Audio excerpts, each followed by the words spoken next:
Today, my love of crime movies is taking me back to the 70s. Hope you don't mind coming along. I've left links in the description for the films I could find online. And now, without wasting any more time, let's get started. Directed by Roger Corman, Bloody Mama is loosely based on the legend of Ma Barker and her gang of sons. Set during the Depression, it follows this family of outlaws as they tear through the country committing robberies, kidnappings, and murders. Corman made it partly to ride the wave of Bonnie and Clyde, but his version is much nastier. It has plenty of gritty action, but the real draw is the cast. Shelley Winters leads the gang as Ma Barker, with a young Robert De Niro in one of his earliest roles as her drug-addicted son, Lloyd. He lost around 30 pounds for the role and pushed himself into a sickly, wasted physical state. There's also the famous story that, after filming his death scene, he stuck around for the funeral scene and climbed into a freshly dug grave to give the other actors something real to react to. This was already De Niro going full De Niro. Charley Varrick is the kind of crime movie that should be mentioned every time people talk about great 70s thrillers, but somehow it rarely is. Walter Matthau plays a former stunt pilot and crop duster who robs a small-town bank. The job goes wrong, leaving his wife and one partner dead, but Charlie and his accomplice Harmon Sullivan escape with a massive haul. Charlie quickly realizes they didn't just rob a bank, they hit a mob stash point. While Harmon wants to spend the cash, Charlie knows they need to lay low. Soon, a sadistic mob hitman is on their trail, leading to a final showdown in Reno. Directed by Don Siegel right after Dirty Harry, this neo-noir has that lean, unsentimental 70s energy. It's the kind of thriller where you root for the criminals because the people they're stealing from are much worse. Matthau is brilliant as a cagey, intelligent lead who stays one step ahead of everyone. The Candy Snatchers is the kind of exploitation film where the setup already tells you how ugly things are going to get. A trio of criminals kidnap a teenage girl named Candy and bury her alive, planning to extort jewelry from her stepfather. The only witness is a young, mute boy, and he is trapped in a deeply dysfunctional family of his own. From there, the movie keeps turning on double crosses and nasty surprises, so I won't spoil where it goes, but the ending really sticks. It's shocking in a way that makes the whole film feel even colder once it's over. For a low-budget exploitation movie, The Candy Snatchers is much sharper than it sounds. It has a solid script, a strong visual style, and performances that help sell the whole ugly world. This is definitely not an easy watch. It's violent and disturbing on several levels, but for fans of darker crime thrillers, it's exactly the kind of nasty little discovery that deserves more attention. Now let's lighten things up a bit. You've probably seen, or at least heard of, the Loose 2000 remake with Nicolas Cage and Angelina Jolie. But the original 1974 Gone in 60 Seconds is about as brainless as entertainment comes, and I mean that in the best possible way. It is one of the purest car chase movies ever made. It was the brainchild of H.B. Toby Halicki, who wrote, produced, directed, and starred in the film.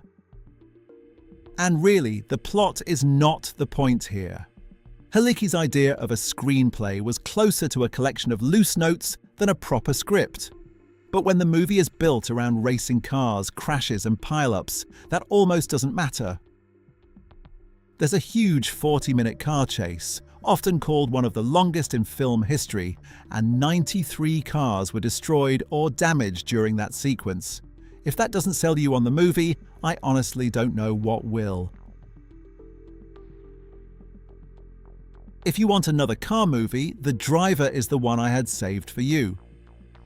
Ryan O'Neal plays a man known only as the driver.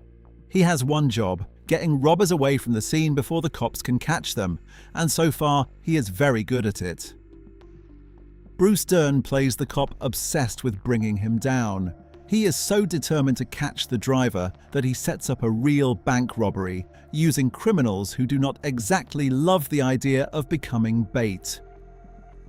From there, the movie turns into a clean cat-and-mouse thriller.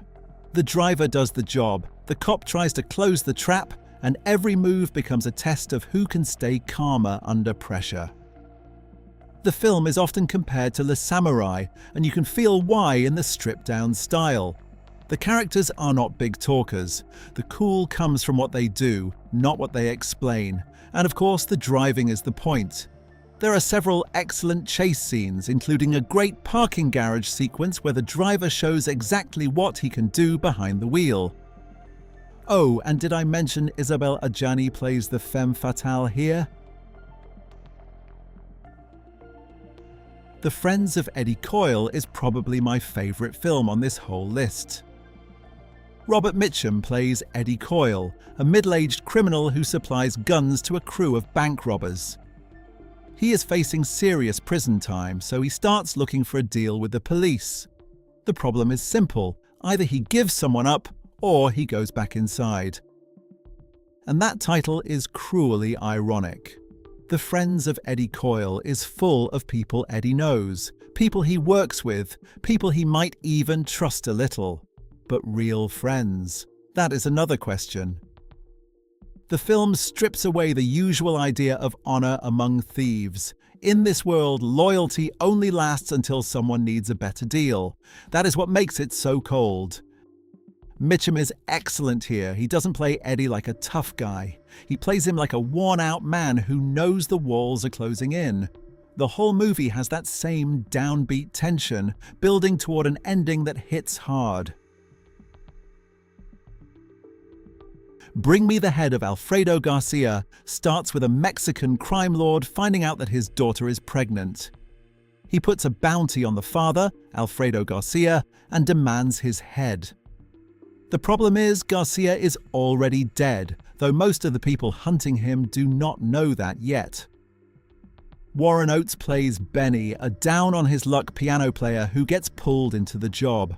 What follows is a brutal road movie through Mexico, with death waiting almost everywhere. Sam Peckinpah was already a key figure in westerns, and here he takes that western idea into the modern crime world. The film was criticized for being too violent and too depressing, which honestly sounds like a pretty good reason to watch it.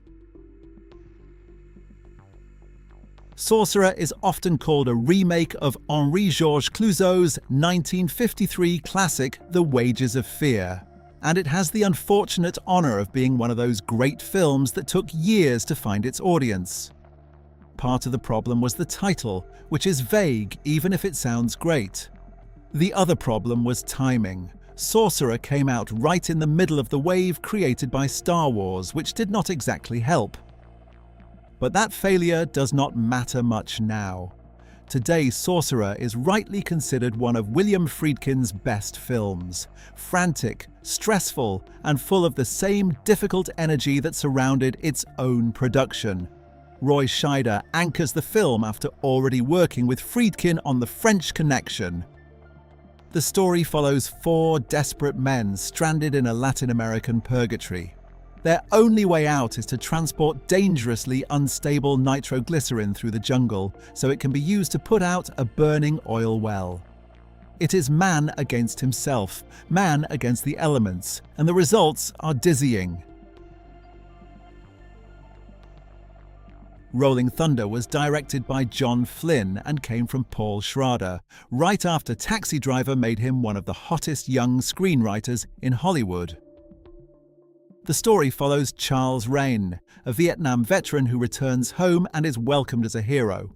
But that welcome does not last long. One day, burglars break into his house to steal the silver coins he was given for his service. They torture him, mangle his hand, and leave him and his family for dead.